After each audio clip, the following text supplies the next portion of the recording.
Hey, Lisa Curly Malice here, and today is the special Ask Me Anything episode for the 25th Hour podcast. I'm going to cover 3 questions that were sent in from our listeners today. And as a reminder, if you have a question that you would like me to answer, all you need to do is send an email to hi@impactivestrategies.com and just put Ask Me Anything in the subject line and type your question below, and it'll be potentially on an upcoming episode. So the first question is from Lenora. And what Lenora says is, I'm a member on a board. It's a working board. And I appreciate that she said it's a working board versus a advisory board, because that will actually matter in the rest of this question. But she's on a working board and she wants to know, how does she get her committee to work? She goes on to say they're all really nice people, but they don't always follow through in what they say they're going to do. So here's what I'm going to suggest for you, Lenora, is the first thing is to step back for a second and figure out, why did they say they wanted to be on your committee in the first place? That, if you can help them tie back into their why, to borrow a Simon Sinek phrase, that will help them recommit back into the mission or their reason for being on your committee in the first place. And the other thing that happens is that sometimes people will want to help, have every intention of following through on what they've said they do, and they just keep running out of time along the way. So I would suggest, as you're divvying up work or assigning action items or to-do lists or whatever it is that you do at the end of your meetings, ask people, what kind of capacity do they have? Are they sure they can get it completed by the deadline? And I'm assuming right now that you're giving them deadlines, but maybe you're not. And maybe that's a piece that you can fix along the way too. When people get involved on committees, they usually are doing it because they really and deeply care about the organization, and they want to help move the organization forward in some way or another. And when they're not following through on their actions, they usually feel pretty bad about it and are somewhat potentially even embarrassed that they didn't uphold their word. And so one thing that you can do to help is, one, have them link back into, why did they say they wanted to do this to begin with? The second thing is, make sure they have the capacity to finish it. And then the third thing that you can do is check in about halfway through the time frame of when you assigned it to when they have it, when it needs to be completed, and just do the email subject line I use all the time is just capacity check. And then I put in there, we're about halfway until you need to get your whatever done, like whatever action they said they were going to do. And I just want to make sure that you still have the capacity to move forward, because people's lives are busy, things happen. No hard feelings if things have changed in your life and you need to get help on this task or something along those lines. And set that agreement up at the beginning too. I start most of my committee meetings with, as a reminder, everyone gets busy. And what may seem like an easy do or an easy ask today, in 3 weeks may be tougher. And so if you find yourself upside down with the work that you have to get done, and this is taking a lower priority, just let me know so that we can reassign it amongst ourselves. It doesn't mean you take back the work. It means you reassign it back in your committee. The other thing I do is I give people a guideline, 2 nights, meaning that if you think you're going to do it today and you have to push it till tomorrow because you just didn't have enough time, but you're positive that you're going to get it done tomorrow, and you do that 2 nights in a row, that really means that you're out of capacity. Just ask for help. So I'm hoping some of those things may help you, Lenora. It isn't so much that you have to get your committees to work. It's that they have to understand, why did they say yes in the first place? And what do they do when they run out of time and are unable to uphold their commitment? One thing that will happen often when you have people dig into their why around why did they get on the committee in the first place, many times people will recognize that their why has changed. And the reason they're really not getting the stuff done that they shared that they would get done with you is because they're not excited about the opportunity anymore. It no longer fits their current vision and goals. And that's okay. From experience, I would rather have a committee with 3 people who work than 8 people who sometimes think they're going to get something done eventually. Next question. My son keeps forgetting to take his medication. Any suggestions? This is coming from Isabella. Right now, you're running a business, you're raising a family, many of you are virtual schooling. Like, there's a lot of stuff going on. And having to nag your kids to do something over and over and over again can get really defeating and frustrating for you and for them. So what I suggest is to find a way to link the activities. Whenever the medication needs to be taken, find something that they do pretty consistently around that time and link those 2 things together. So if it's a morning activity or morning medication, maybe you can link it with brushing your teeth. Like when you brush your teeth, take the medication. Or maybe you take the pill bottle and sit it on top of the toilet seat, the seat cover, so that when they come in to use the bathroom first thing in the morning, they see the pill and have to take it, or it's sitting on the sink when they wash their hands, or maybe the first thing they do is go for a run. And so the pill bottles sits inside or near their running shoes or whatever that may be. Or maybe it's breakfast, in which case it sits down in front of the seat at the table, or find something. If it's afternoon, again, you're linking it to something. Maybe they're in class every day and you link it with class. Maybe it's something that happens, every night. They have a checklist of things they do to get ready for the morning. And one of those things is to set out their pill. But what I have found that whenever you're trying to create a new habit, taking that habit and linking it to something that already is working well is where we show the most success. Taking the new habit, linking it to a habit that's already working is typically when it comes to habit building.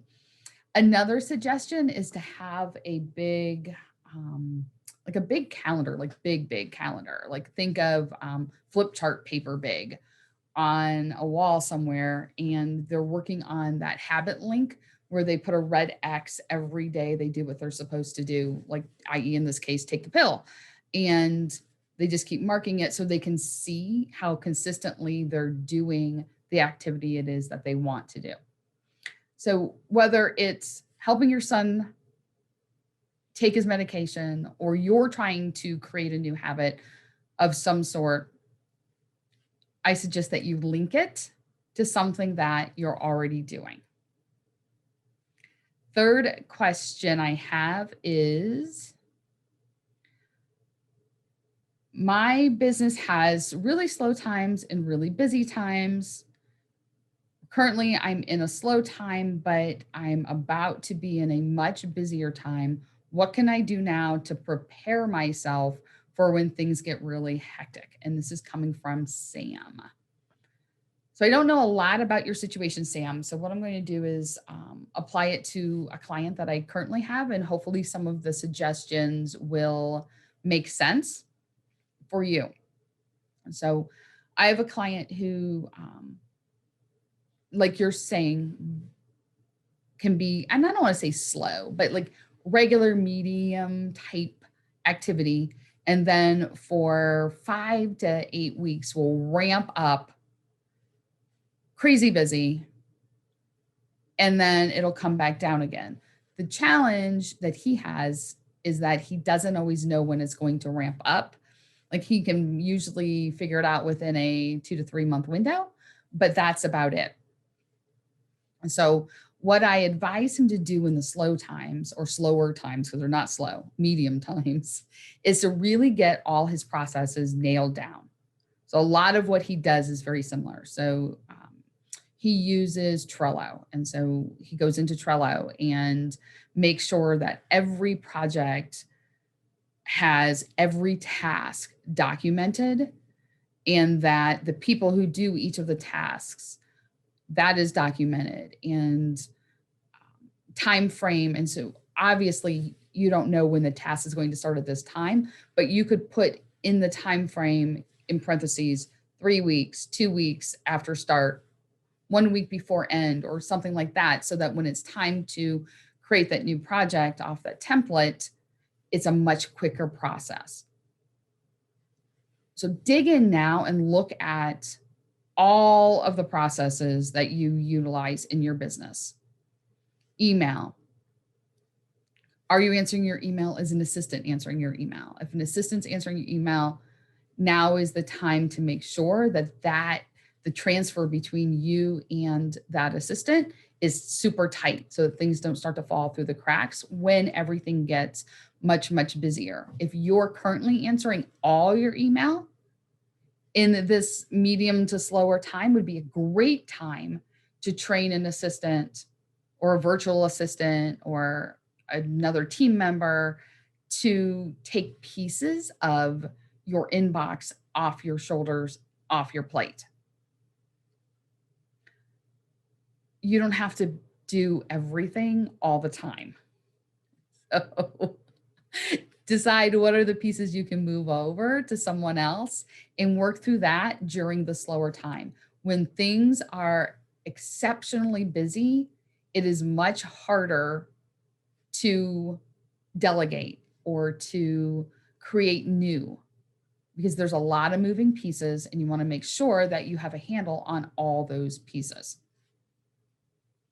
Something else that you can do now to prepare for when things get busy is take a really diligent look at the appointments that are on your calendar now. Is everything that you're doing now, do those still make sense when things are much busier? So for example, the client I was sharing with you earlier, during the super busy times, remember they only last a couple months. It's a shorter time frame. He does not do any networking, get to know you type lunches, breakfasts, things like that. It is all work, focus, getting the current project buttoned up, tied up, done, and out the door. Then during the medium to slower times, that's when he jumps in and he gets back in and does networking. Now, that doesn't mean that he's not reaching out to his clients, reaching out to his referral partners, things like that, that are happening in the condensed time frame. What's happening there is it's more of an automated system between him and his assistant and their email, so that people are, he's still staying top of mind, but he is not taking appointments during that time frame. Time is just too limited for him during that time. Just a couple suggestions. I'm hoping that you find them useful and helpful, Sam, in your situation. And again, without a lot more information, it's hard for me to give you some specific examples. So feel free to reach back out with some additional ideas. So this was a pretty short, abbreviated, ask me anything episode. I'd love to answer more than 3 questions at a time if you have them. So send them my way. And you get notified first about this really exciting new project that I have that is launching right now. It's called the Fix Your Productivity Bottleneck in 28 days or less, plus the Awesome Time Mastermind. And here's what this is. We all have bottlenecks in our businesses when it comes to time management and productivity. And it is hard to see the frame when you're in the picture. So it's useful to have someone on the outside help you and see what's really going on from your time management standpoint. Wouldn't it be great if you could figure out how to do that for yourself? Of course it would. So that's what the Fix Your Productivity Bottleneck in 28 Days course is designed for you to be able to come in, learn how to identify your bottleneck, how to fix it, how to make sure that you fixed it, and then replicate and repeat over and over and over again.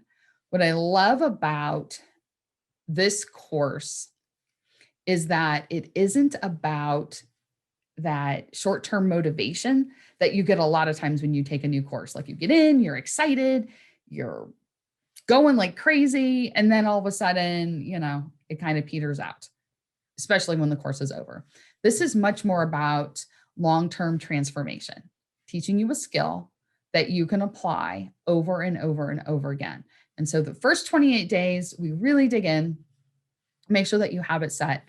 And then we continue for another 5 months with a mastermind, an awesome time mastermind. What I teach you is AWE. That's the framework we work in. And that helps with that implementation piece. So by the time the entire 5 months are over, you've got it. You have it handled. You've got it down pat. You're ready to roll because it's a skill. You've replicated it. You understand it, and you can do it on your own. Super excited about this. The link to apply in the show notes. And this has been a labor of love, I guess you could say, to use another cliche, of over 3 years. So can't wait to see you in it. If you're in a place where identifying the bottleneck is iffy at best and choosing the right strategy, the easy strategy to implement and move yourself out of it is tougher.